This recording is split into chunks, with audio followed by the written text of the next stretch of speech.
Are you struggling with brain fog, body aches, or restless sleep, even when you're doing or taking all the things? And the missing link might not be hormones or your diet, but in fact, it could be your posture. Welcome back. And if you're new here, I'm Dr. Anjali, the founder of Back in Balance. I'm a non cracking, non popping chiropractor in the Bay Area, and I am an integrative functional medicine expert. So, we are going to be diving into all things sleep today. So many women over the age of 35 come to me saying, I'm eating well, I'm exercising, and yet I'm still exhausted.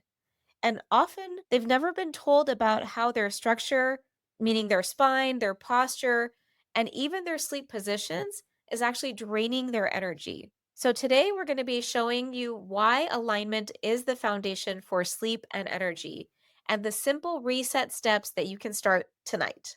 So, when it comes to our posture, we talked about last week how our posture impacts our oxygen capacity, right? So, slouching will restrict our lung capacity, which results in shallow breathing, less oxygen, resulting in brain fog. And that spinal misalignment can signal that there is danger to the body, that it's not safe to turn off and relax. And so, as a result, the body stays on and results in poor sleep.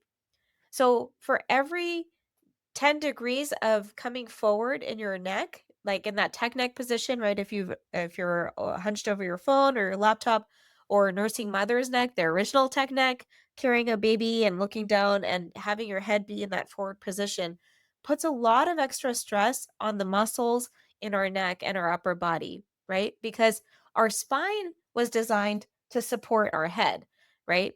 The weight of our head is strategically designed to be regulated by the structure of our spine. So any movement forward of our head puts a lot more stress, up to 90% more, on the muscles of our body.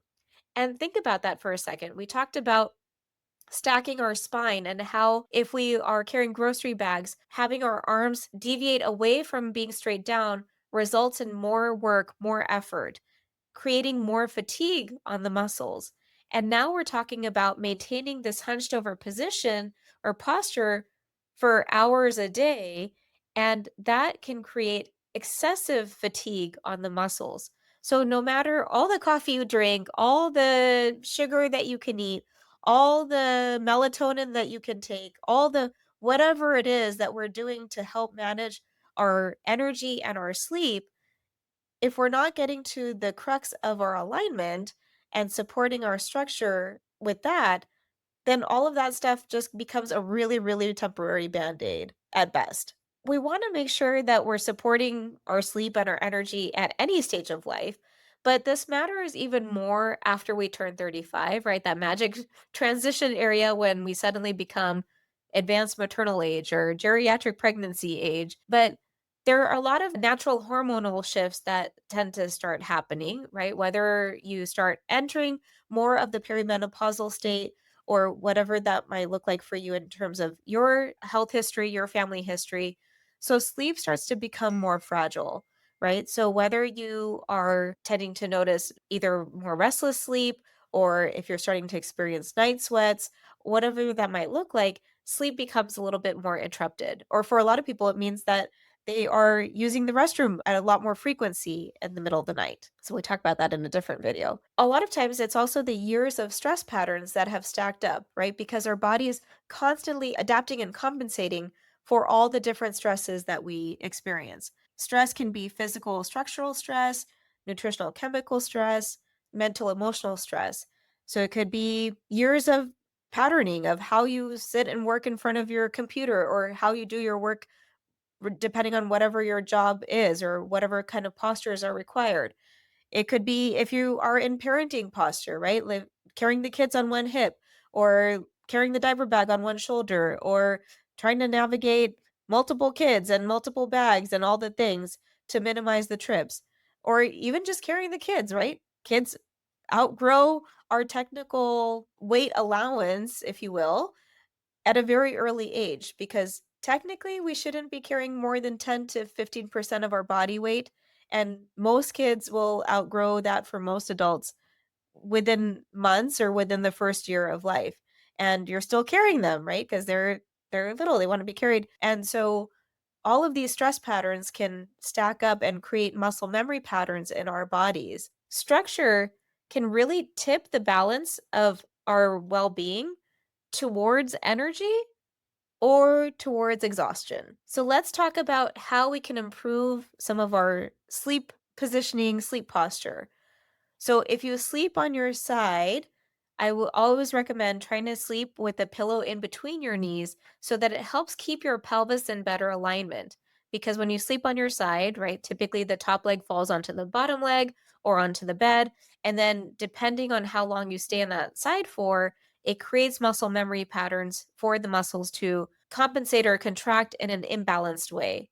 So, putting a pillow in between your knees, ideally so that your knees are about hip distance apart, also helps to regulate your nervous system and create a sense of calmness. If you sleep on your back, you might find it helpful to put a pillow underneath your knees to help take some of the pressure off of your low back, perhaps. In either case, whether you sleep on your side or your back, we want to make sure that your neck and your head are supported by having your pillow support your neck adequately so that you're not sleeping on the edge or having your head tilt towards or away from the bed, right? If I'm on my side, I don't want my head in this position or in this position, or from my back, I don't want it tilting up towards the ceiling or tilting down towards my chest, but rather having my head be neutral and parallel to the bed. And I don't recommend sleeping on the stomach, even though that can feel so comfortable and sometimes so soothing to people. But there are a couple reasons for that. And one is that it can create, depending on your weight and depending on the firmness of your mattress, it can create a pull on your abdominal muscles, right? Creating an overextension of your low back, and then, regardless of your weight or anything like that, you have to turn your head in order to breathe, right? And so we tend to develop a preference of turning our head in one direction. And that can create further muscle memory patterns or further imbalanced contraction patterns in our body. Ideally, sleeping on your side or your back, between the 2, I don't really have a preference, whichever feels more comfortable to you. And if you have gotten used to sleeping on your stomach, perhaps trying to put a body pillow or something in front of you so that even if you roll on top of that, at least you're not completely face down on your stomach where you have to turn your head quite as much. So maybe that is a way to work into trying to sleep on your side or your back, but trying to, if possible, avoid sleeping on your stomach because it can also compress some of the internal organs, which can impact your digestion and things like that. So we want to try to avoid sleeping on our stomach if we can. And then I would think about doing a 3-minute daily reset, right? So ideally throughout the day, if you can think about taking a little bit of a micro break, and a micro break in my definition means that every hour take 1 minute to do a stretch and change your posture. So if you've been sitting, stand up, do a stretch. We have plenty of stretch videos for you to look at on our channel here. Or if you've been standing, sit down, take a break, do a stretch. So it allows the muscles to work more optimally because muscles start to fatigue after about 45 to 90 minutes. So we could do the face wash stretch, or we can do a figure four stretch. These stretches don't require any additional equipment, so it's really easy to incorporate wherever you are in virtually any setting. You could also try before going to bed, just simply humming a song and using it as a humming breath because humming will help to reset our nervous system, help to provide it with a sense of calmness and a sense of rest and restoration and a sense of safety. And that's what we're looking for. So, if you want the full guide with the posture resets, the pillow hacks, and the daily flows, please download the free structural reset guide. It's all inside, it's linked below. We'll see you next week.